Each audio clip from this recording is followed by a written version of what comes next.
field where they can hide behind, meaning there would come a point where they have so many conventional missiles, so many drones, and it can inflict so much damage that no one can do anything about their nuclear program. That is what they were trying to do, is put themselves in a place of immunity where the damage they could inflict on the region would be so high that no one can do anything about their nuclear program or their nuclear ambitions. They are producing, by some estimates, over 100 of these missiles a month. Compare that to the 6 or 7 interceptors that can be built a month. They can build 100 of these a month, not to mention the thousands of one-way attack drones that they also have. They've been doing this for a very long time, and by the way, they've been doing it under sanction.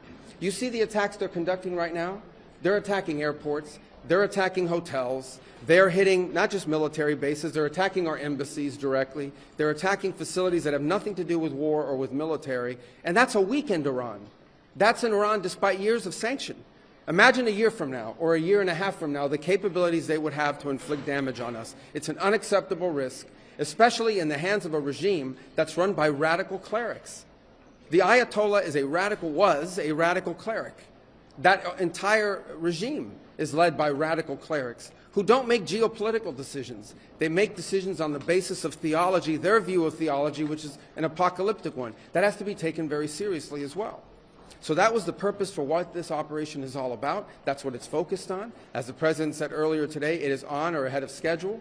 I will defer to the Department of War to discuss the progress being made at a tactical level, but it was the right decision and an important decision for the safety and security of the world. Does Congress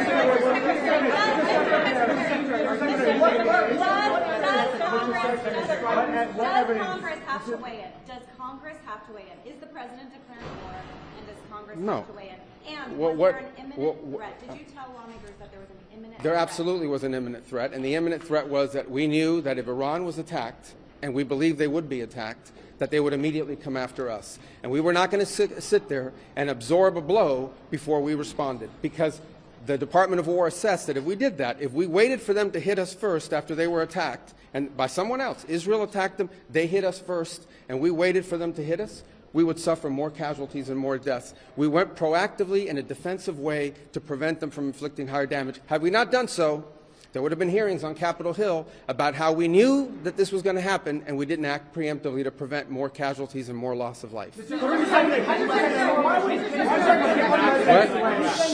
was forced to strike because of an impending Israeli action? No, let me two things I would say. Number one is, no matter what, ultimately this operation needed to happen. That's the question of why now. But this operation needed to happen because Iran in about a year or a year and a half would cross the line of immunity, meaning they would have so many short-range missiles, so many drones, that no one could do anything about it because they could hold the whole world hostage. Look at the damage they're doing now. And this is a weakened Iran. Imagine a year from now. So that had to happen. Obviously, we were aware of Israeli intentions and understood what that would mean for us, and we had to be prepared to act as a result of it. But this had to happen no matter what. Secretary, President Trump said overnight that his top choices to now run Iran were killed in the strikes. Does the United States have a firm plan for how they intend to handle this power vacuum in Iran to ensure that an Iron hardliner does not take power? So two things, and two things can be true. Number one is our mission and our focus is the destruction of their ballistic missile capabilities and their ability to manufacture them, as well as the threat posed by their Navy to global shipping. That's our objective. That said, we would not mind, we would not be heartbroken, and we hope that the Iranian people can overthrow this government and establish a new future for that country. We would love for that to be possible. But the objective of this mission is the destruction of their ballistic missile capabilities and of their naval capabilities. How do you manage Secretary? Yeah. So are you saying, based on that, are you saying that there is no responsibility, no plan for the U.S. to at least play a role in whatever government comes next? We might. We'll see how circumstances play out. But I'm telling you what the objectives of this operation are. The objectives of this operation are to destroy their ballistic missile capability and make sure they can't rebuild it, and make sure that they can't hide behind that to have a nuclear program. That's the objective of the mission. That said, abundantly clear, we would love for there to be an Iran that's not governed by radical Shia clerics, as I've said myself repeatedly for years. the leadership of that country does not reflect the people of Iran, and I think that's been pretty apparent in the protests that you've seen. If there's something we can do to help them down the road, we'd obviously be open to it, but that's not the objective. The objective of this mission is the destruction of their ballistic missile capability. Regime change has not gone well for the United States. The what now? Regime change has not gone well for the United States for many, many decades. How do you assure the American public that things will not get worse for the next regime that comes in there and replaces the actual? We would love to see this regime be replaced. And ultimately, as the president has said, he calls... No, but let me finish my answer. As the president has said, he would love for the people of Iran to use this as an opportunity to rise up and remove these leaders. They've been wanting to remove them from a long time. We've seen successive waves of protests, and we've seen them slaughter people. Okay?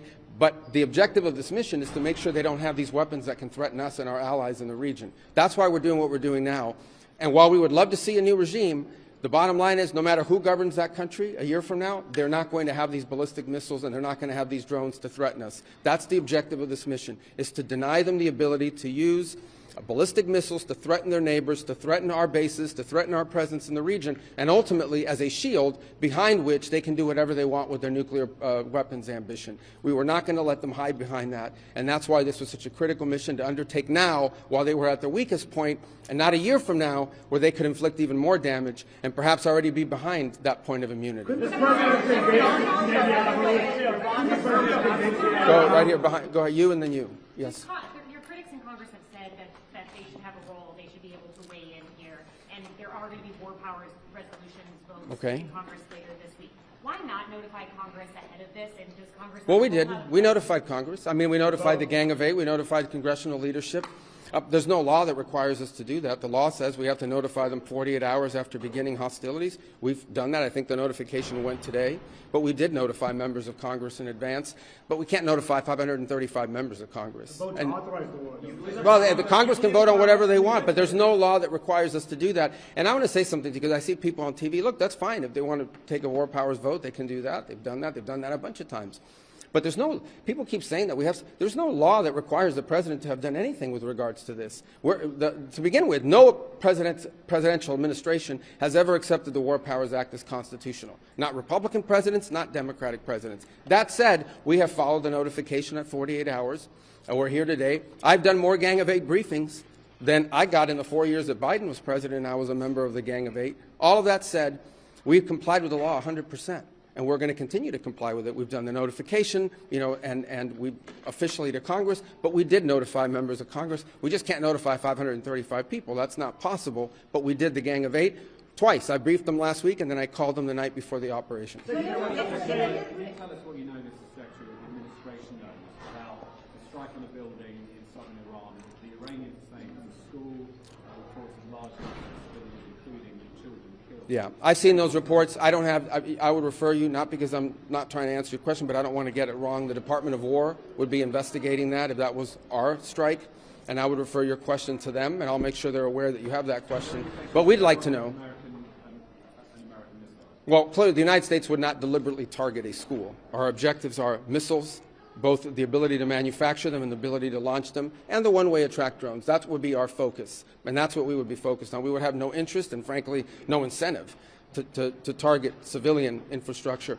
The Iranians are, on the other hand, targeting civilian infrastructure. You guys have seen it. I'm sure you've seen it. They're hitting hotels.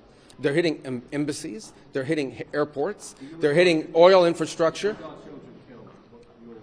Well, it'd be very tragic, but I can't speak to the details behind it because I just don't have it. It would be a tragic outcome if it's happened. I don't have the details as to what led to it. But what is clear is that the United States would not deliberately target a school.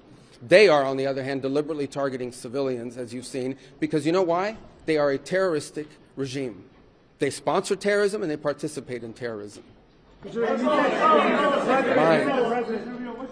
Americans who are concerned about rising energy prices given the spiking of oil prices today? Yes, and we knew that going in would be a factor, and so we have a program in place that will begin to be implemented by Secretary Wright, Secretary Bessent. We talked about it last night, again, about this program. We talked this morning, and starting tomorrow you will see us rolling out those phases to try to mitigate against that. Obviously, markets are going to be reacting to news about what's happening. And again, a reminder, think about it, okay? This terroristic regime, led by radical clerics, has the ability, potentially, to shut off 20% of global energy.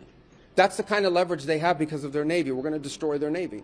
But there is a plan in place. We anticipated this could be an issue, and Secretary Wright and Besson will begin to roll out those steps starting tomorrow to mitigate against the impact that could have. What time? I got to do this briefing, so I got a couple more. Yeah. Do you anticipate putting boots on the ground, and how long do you anticipate the conflict to last? Well, we don't. Let me say two things about it. Number one, the president always has the options to undertake whatever operations he decides to do as the commander-in-chief. That said, we believe the objective that we have set for this mission, which is the destruction of their ballistic missile capabilities, both launch capability and manufacturing, can be achieved without ground forces. Right now, we're not postured for ground forces, but obviously the president has those options. He's never going to rule out anything. But right now, our focus is on the destruction of their ballistic missile launchers, their ballistic missile stockpiles, and their ballistic missile manufacturing capability, as well as their one-way attract drones and their Navy, because of the threat it poses to global shipping. How long do you Right, I can only do one more. Right there in the middle. Yes, sir. Is there a diplomatic exchange going on right now between U.S. and Iran? Any exchanges whatsoever outside of No, not at this time. I mean, look, we always have people that reach out from inside of governments. You don't know if they're authorized to reach out or not. They're suffering a tremendous amount of damage. Honestly, again, I'm not going to give away the details of our tactical efforts, but the hardest hits are yet to come from the U.S. military. The next phase will be even more punishing on Iran than it is right now. Someone was screaming, how long will it take? I don't know how long it'll take. We have objectives. We will do this as long as it takes to achieve those objectives, and we will achieve those objectives. The world will be a safer place when we're done with this operation. All right? Thank you, guys. Thank you. How come that didn't stay?